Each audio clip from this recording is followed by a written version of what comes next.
আমি বিশাল ভালো স্টুডেন্ট। 5 বার পরীক্ষা দিলেও ভাবি নাম্বার পাবো। সাবজেক্টে তো নেই পরীক্ষা কি হবে? শুটিং ইউনিট নয়, মনে হচ্ছে আমরা কোনো সায়েন্সের ল্যাবে বসে আছি। কি বলবো? কি কি চিন্তা করলে আমার নামে? হ্যাঁ শুধু দিনদা সারাক্ষণ একটা হুডিয়া এইসব হুডিয়া এইসব আরে পরীক্ষা A প্লাস মার্কস পেয়েছি। এইটা লম্বা না তুমি এইটা লম্বা না তুমি এরপর আমি কলেজকে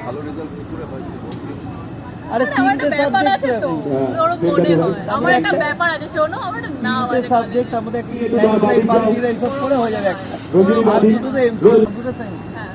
আমি কম্পিউটার সায়েন্স পরীক্ষা পাস তুমি করেছিলাম কম্পিউটার সায়েন্স পরীক্ষা ছটা পাস করেছো? শোনো সাবজেক্ট শোনো, ওর তিনটে সাবজেক্ট কি পরীক্ষা কম্পিউটার সায়েন্স পরীক্ষা পাস করেছে, আগের দিন বলছে ওয়াইফাই কি নেটওয়ার্ক ছাড়া চলবে, বলছে ওয়াইফাই কি নেটওয়ার্ক ছাড়া চলবে, এমন কম্পিউটার সায়েন্স নেটওয়ার্ক ছাড়া না বললাম জিও তো এখানে কাজ করতে জিও ওয়াইফাই কি ওয়াইফাই চলবে না, জিও নেটওয়ার্ক চলে না। আরে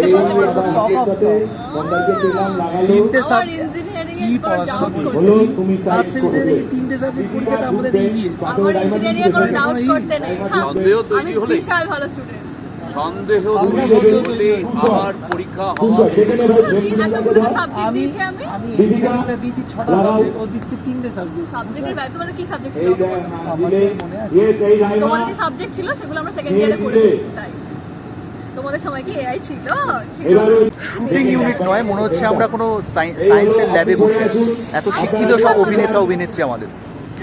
কলেজে বিশাল আমার রেপুটেশন আছে ডিপার্টমেন্ট। উফ